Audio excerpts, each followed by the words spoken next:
Hello बच्चों, welcome back to my channel. कैसे हैं आप सब लोग।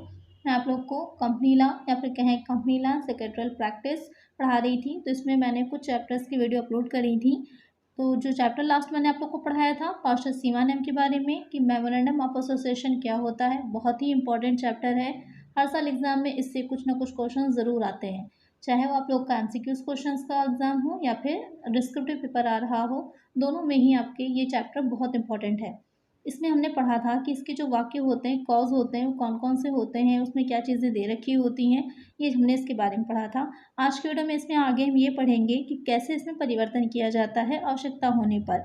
ये पार्षद सीमा नियम का परिवर्तन, alteration of memorandum of association, ये भी बहुत इंपॉर्टेंट है। एग्जाम में क्वेश्चन पूरा यही बनता है कि जैसे पूछ सकता है कि पार्षद सीमा नियम का उद्देश्य वाक्य क्या है और किस तरह इसमें परिवर्तन किया जा सकता है। इस तरह से क्वेश्चन आ सकता है, कोई भी वाक्य कोई भी कॉज पूछ सकता है। सिर्फ मैंने एक उदाहरण दिया, एग्जाम्पल दिया आपको। आइए वीडियो शुरू करते हैं, लेकिन शुरू करने से पहले अगर चैनल को सब्सक्राइब नहीं किया है आप लोगों ने तो सब्सक्राइब जरूर कर लीजिएगा। फ्रेंड्स साथ वीडियो को शेयर भी कर दीजिएगा और साथ ही अगर वीडियो अच्छी लगेगी तो एक लाइक ज़रूर करिएगा। आइए शुरू करते हैं। परिवर्तन का तात्पर्य क्या होता है, अल्टरेशन मीनिंग क्या होती है। तो कभी कभी ऐसा होता है कि जो हमने, क्योंकि एक कंपनी जो बनाते हैं तो उस टाइम की सिचुएशंस अलग होती हैं और जैसे जैसे टाइम चेंज होता जाता है सिचुएशंस भी बदलती जाती हैं, बहुत सी चीज़ें चेंज होती जाती हैं। हो सकता है जो बिज़नेस अब हम कर रहे थे उसमें हम उसको बढ़ाना चाह रहे हों, कुछ और चीज़ें भी ऐड करना चाह रहे हों, लेकिन जो मेमोरेंडम ऑफ एसोसिएशन होता है वो हमारे चारों तरफ एक सीमा बना देता है, एक बाउंड्री बना देता है कि उसके बाहर हम काम नहीं कर पाते हैं। तो उसके लिए हमको उसमें परिवर्तन, उसमें चेंज करने की, अल्ट्रेशन करने की ज़रूरत पड़ती है। तो यहाँ पर वही हो जाएगा कि परिवर्तन कि अगर, या फिर ये भी हो सकता है कि कुछ छूट गया है करते टाइम जब बनाया था हमने, क्योंकि जिस टाइम हम कंपनी का सम्मेलन करवा रहे थे, इनकॉर्पोरेशन करवा रहे थे, उस टाइम हमने उसे बनाया था। हो सकता है कुछ चीज़ें उससे हमें मिस हो गई हों तो उसमें हमें चेंज करना पड़े, अल्ट्रेशन करना पड़े। तो आइए शुरू करते हैं। सबसे पहले इसमें जो परिवर्तन है तो हम देखेंगे कॉज बाय कॉज, जितने भी इसके उद्देश्य दे रखे होंगे एक के बाद एक किस किस उद्देश्य में किस तरह से परिवर्तन होगा हम वो देखेंगे। सबसे पहला वाक्य इसमें जो दे रखा था, कौन सा, नाम जो होता है कि नाम कंपनी का किस तरह का होगा, तो नाम में परिवर्तन कैसे हो सकता है, अल्ट्रेशन ऑफ नेम। तो कंपनी के नाम में परिवर्तन कैसे होगा, तो इसके लिए जो एक कंपनी होती है उसको एक विशेष प्रस्ताव पारित करना होता है और साथ ही केंद्र सरकार की रिटर्न में उसको एक्सेप्टेंस लेनी पड़ती, लिखित स्वीकृति लेनी पड़ती, तभी उसका कंपनी का नाम चेंज किया जा सकता है। लेकिन यहाँ पर भी कुछ चीज़ें और भी कंडीशंस हैं कि अगर पब्लिक कंपनी को प्राइवेट कंपनी में या फिर प्राइवेट कंपनी को पब्लिक कंपनी में हमें चेंज करना है तो वहाँ पर क्या रहेगा कि प्राइवेट शब्द को हटाना या फिर लिखना, दोनों कंडीशंस रहती हैं। तो उसके लिए केंद्र सरकार की स्वीकृति की आवश्यकता नहीं होती है। या फिर कंपनी का रजिस्ट्रेशन ऐसे किसी नाम से हो गया है जिससे ऑलरेडी या उससे मिलते जुलते नाम से कंपनी रजिस्टर्ड है, तो वहाँ पर चेंज करना है तो उसके लिए भी केंद्र सरकार की हमको एक प्रस्ताव, साधारण प्रस्ताव पारित करना पड़ेगा वहाँ पर, और केंद्र सरकार की हमें पूर्व लिखित अनुमति लेनी पड़ेगी। उसके बाद ही हम उसे चेंज कर सकते हैं। और अगर कंपनी का रजिस्ट्रेशन जो कराया गया है उसके 1 साल के यानी 12 महीने के अंदर ही अगर ऐसी सिचुएशन आती है कि नाम को चेंज करना है तो वहाँ पर क्या होगा कि केंद्र सरकार की सूचना जो दी गई है उसके 3 महीने के अंदर कंपनी को क्या करना होगा, एक साधारण प्रस्ताव पारित करना होगा। अगर केंद्र सरकार चाहे, जो सेंट्रल गवर्नमेंट होगी, तो उसको बढ़ा भी सकती है, जो अवधि है उसको बढ़ा सकती है। तो इस तरह से कंपनी के नाम में परिवर्तन होता है। अब आ जाएगा रजिस्टर्ड कार्यालय में परिवर्तन, शिफ्टिंग ऑफ रजिस्टर्ड ऑफिस। तो यहाँ पर रजिस्टर्ड ऑफिस जो होता है तो वहाँ पर कई कंडीशंस दे रखी होती हैं। पहली कंडीशन है कि एक ही शहर या गांव में एक स्थान से दूसरे स्थान पर स्थानांतरण, यानी कि अगर एक शहर है, जैसे सपोज कर लीजिए दिल्ली है, दिल्ली है, दिल्ली में अगर एक ही जगह से दूसरी जगह पर हम लेकर के जा रहे हैं अपने कार्यालय को, तो वहाँ पर सिर्फ संचालक मंडल का प्रस्ताव पारित करना है और हमें कुछ भी नहीं करना, और उसके 30 दिन के अंदर ये इसकी सूचना हम रजिस्ट्रार को दे देंगे कि अब इस स्थान से दूसरे स्थान पर हमने एक ही शहर में उसे ट्रांसफ़र कर दिया है। लेकिन अगर एक ही राज्य में एक शहर या दूसरे शहर पर ट्रांसफ़र हो रहा है, यानी कि एक ही राज्य है, जैसे कि अगर सपोज कर लें यूपी है, लखनऊ से कानपुर में ट्रांसफ़र अगर हम कर रहे हैं, वहाँ पर क्या होता है कि हमें विशेष प्रस्ताव पारित करना है और उसकी सूचना भी 30 दिन के अंदर हमें रजिस्ट्रार को देनी होगी। तीसरी कंडीशन हो जाती है एक ही राज्य में एक रजिस्ट्रार के अधिकार क्षेत्र से दूसरे रजिस्ट्रार के अधिकार क्षेत्र में स्थानांतरण, यानी कि एक ही राज्य है, स्टेट सेम ही रहेगा। अभी तक एक ही स्टेट की बात चल रही है, अलग की नहीं हुई है। एक ही स्टेट है और उसमें एक रजिस्ट्रार का जो एरिया है उस एक रजिस्ट्रार के में नहीं आ रहा, दूसरे रजिस्ट्रार के क्षेत्र में आ रहा है जहां हम ट्रांसफ़र कर रहे हैं अपना, तो उस स्थिति में क्या करना है, हमें विशेष प्रस्ताव ही पारित करना है। लेकिन वहाँ पर जो रीजनल डायरेक्टर होता है उससे हमें पुष्टि लेनी पड़ेगी। अलग अलग जोन के डायरेक्टर्स होते हैं, तो रीजनल डायरेक्टर जो होगा तो उससे हमें पुष्टि लेनी पड़ेगी। उसके बाद आ जाएगा एक राज्य से दूसरे राज्य में स्थानांतरण, यानी कि अब हम राज्य ही चेंज करें, जैसे कि एमपी से यूपी में ट्रांसफ़र हो रहा है। तो ऐसे सिचुएशन में क्या होगा, विशेष प्रस्ताव पारित करना होगा और वहाँ पर हमें केंद्र सरकार की अनुमति लेनी पड़ेगी, केंद्र सरकार द्वारा अनुमोदन की आवश्यकता पड़ेगी। तो ये हो जाता है रजिस्टर्ड कार्यालय परिवर्तन की विधि की किस तरह से परिवर्तन करना है। थोड़ा सा इसको एक्सप्लेन करके आप लोग लिख लीजिएगा। जब हम एक राज्य से दूसरे राज्य में ले जा रहे होते हैं तो वहाँ पर क्या रहेगा कि जो भी विशेष प्रस्ताव पारित है या फिर केंद्र सरकार की आज्ञा ली गई है उसकी 2 कॉपीज़ तैयार की जाती हैं। एक जो आपका जिस राज्य में था उस रजिस्ट्रार के ऑफिस में और दूसरा अब आप जहाँ ट्रांसफ़र करवा रहे हैं वहाँ के ऑफिस में, दोनों जगह पर आपको क्या करना होता है, उन जो भी आपने कॉपीज़ हैं उनको सबमिट करना होता है। तो इस तरह से उसका परिवर्तन हो सकता है। उसके बाद आ जाएगा उद्देश्यों का परिवर्तन, अल्टरेशन ऑफ ऑब्जेक्ट्स। ये जो उद्देश्य वाक्य होता है काफ़ी कठिन होता है, इसमें चेंजेस भी काफ़ी मुश्किल होते हैं।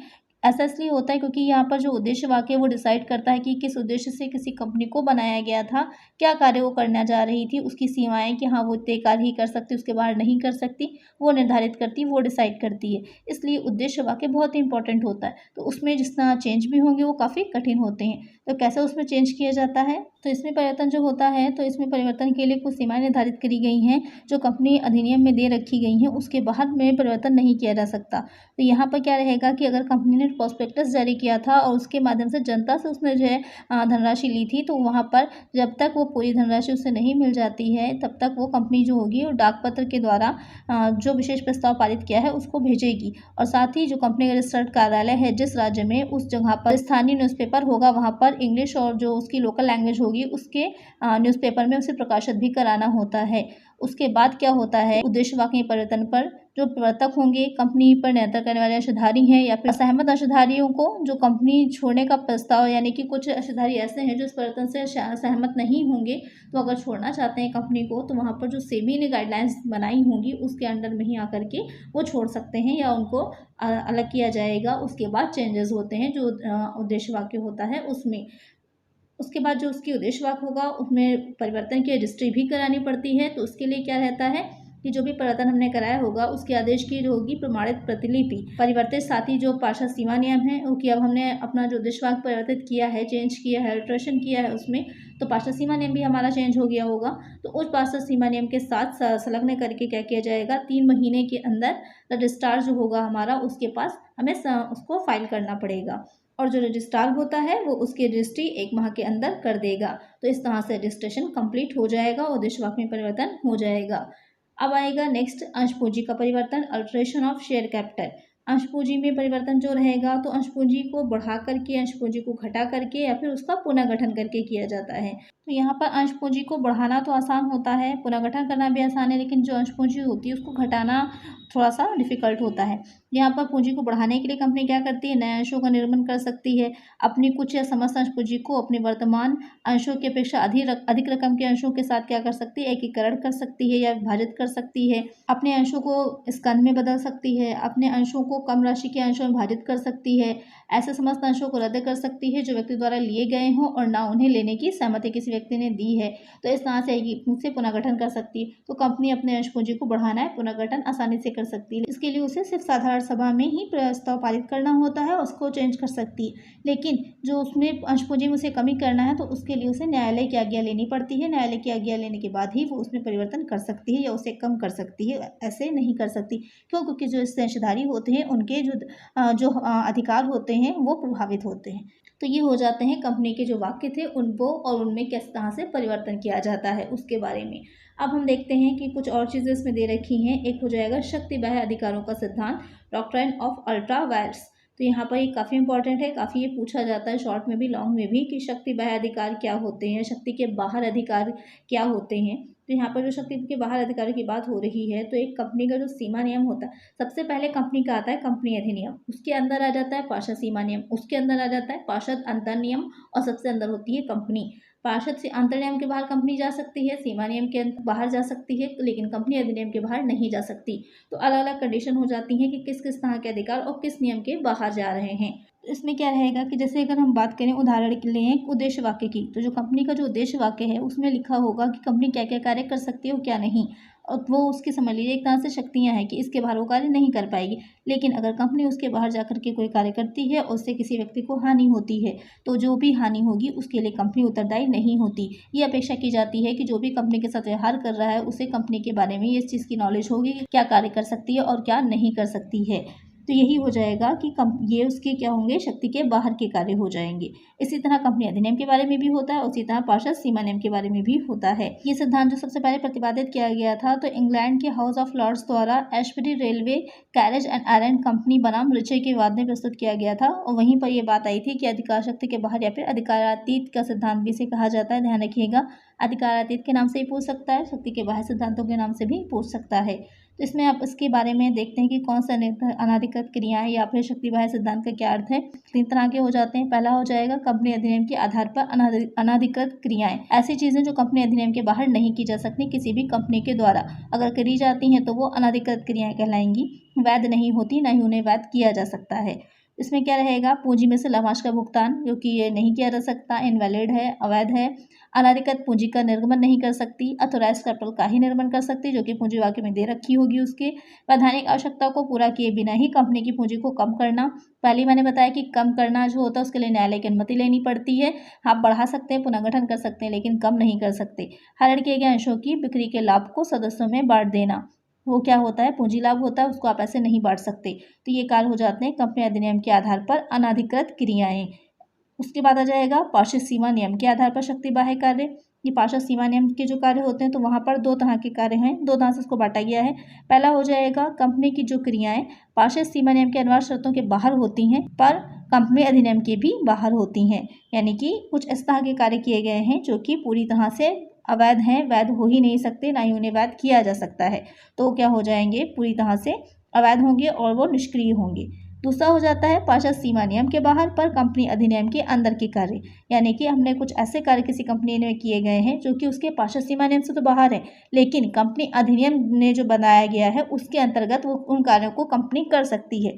तो वहाँ पर क्या रहेगा कि इस तरह के कार्यों में जो पार्षद सीमा नियम होता है उसमें थोड़ा सा परिवर्तन करके उस कंपनी के शक्ति के अंदर के कार्य कराए जा सकते हैं। लेकिन कार्य इस तरह का है जिसमें नहीं परिवर्तन किया जा सकता है, तो वहाँ पर क्या होगा, वो कार्य अनाधिकृत हो जाएगा। इसी तरह कंपनी अंतर नियम जो होता है उसके अंतर्गत जो कार्य होते हैं, पार्षद सीमा नियम के अंदर है, कंपनी अंतर नियम के बाहर है, तो भी क्या होगा, अंतर नियम में परिवर्तन करके उसे वैध किया जा सकता है।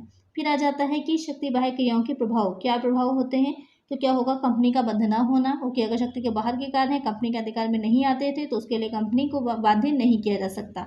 दावा ना किया जाना कि अगर इस तरह के लिए कोई दूसरे व्यक्ति से कोई कंपनी ने एग्रीमेंट कर लिया है, कोई व्यवहार कर लिया है, तो उसके लिए वो दूसरा व्यक्ति कंपनी पर दावा नहीं कर सकता। क्यों, क्योंकि वो कंपनी के जो भी कार्य हैं, जो कार्य क्षेत्र है उससे बाहर के थे, और ये चीज़ मानी जाती है कि जो भी व्यक्ति कंपनी के साथ कोई डील कर रहा है उसे इसके बारे में ज्ञान होना चाहिए था। फिर आ जाता है अपरिवर्तनीय होना, कि कोई भी निर्णय जो शक्ति बाह्य अनुमान पर आधारित होगा प्रभावपूर्ण नहीं होता, ना ही उसे फोर्सेबल कराया जा सकता है। फिर आएगा निषेध आदेश, इंजंक्शन ऑर्डर। इसमें क्या रहेगा कि कोई भी शक्ति के बाहर अगर कार्य किया गया है तो कंपनी का सदस्य इसे रोकने के लिए न्यायालय से निषेध आदेश प्राप्त कर सकता है। यानी कि कोई कार्य अगर इस तरह का किया गया जो कंपनी की शक्ति के बाहर था, उसके सदस्यों की बात पता चलती है तो वो न्यायालय के पास, कोर्ट के पास जा करके उस कार्य को न होने देने के लिए आदेश ले सकता है। फिर आएगा अनाधिकृत रूप से क्रय की गई संपत्ति पर कंपनी का अधिकार, कि अगर कंपनी द्वारा कोई ऐसी अनऑथोराइज तरीके से कोई भी एसेट जो है वो परचेस करी गई है तो वहाँ पर क्या रहेगा कि वो कंपनी के अधिकार में ही रहेगी। लेकिन यहाँ पर कंडीशन ये रहती है कि कंपनी द्वारा वो संपत्ति वैधानिक रूप से कंपनी को दी गई हो, हस्तांतरित करी गई हो, तब वो संपत्ति जो रहेगी वो कंपनी के ही अधिकार में रहेगी। फिर आ जाएगा संचालकों का व्यक्तिगत उत्तरदायित्व। अगर इस तरह के किसी कार्य के लिए कोई संचालक जो हो वो व्यक्तिगत रूप से उत्तरदायी माना जाता है या सिद्ध हो जाता है तो वहाँ पर ये रहेगा कि उसका उत्तरदायित्व बनेगा इसके लिए, और उसको इसके लिए जो भी जुर्माना दंड जो भी व्यवस्था होगी वो देना पड़ेगा। फिर आता है कर्तव्य भंग का दायित्व। अगर कर्तव्य भंग होता है तो भी जैसे मैंने बताया कि अगर जो भी संचालक है, क्योंकि कंपनी का भी कर्ता एक एजेंट की तरह होते हैं, एक आर्टिफिशियल पर्सन तो है कंपनी, लेकिन उसके हाथ पैर नहीं होते, वो खुद से काम नहीं कर सकती, मोहर भी होती है अपनी उसकी, जो स्टैम्प होता है उसका, लेकिन स्टैम्प भी तो कोई व्यक्ति लगाएगा ना, अपने आप तो नहीं लग जाएगा।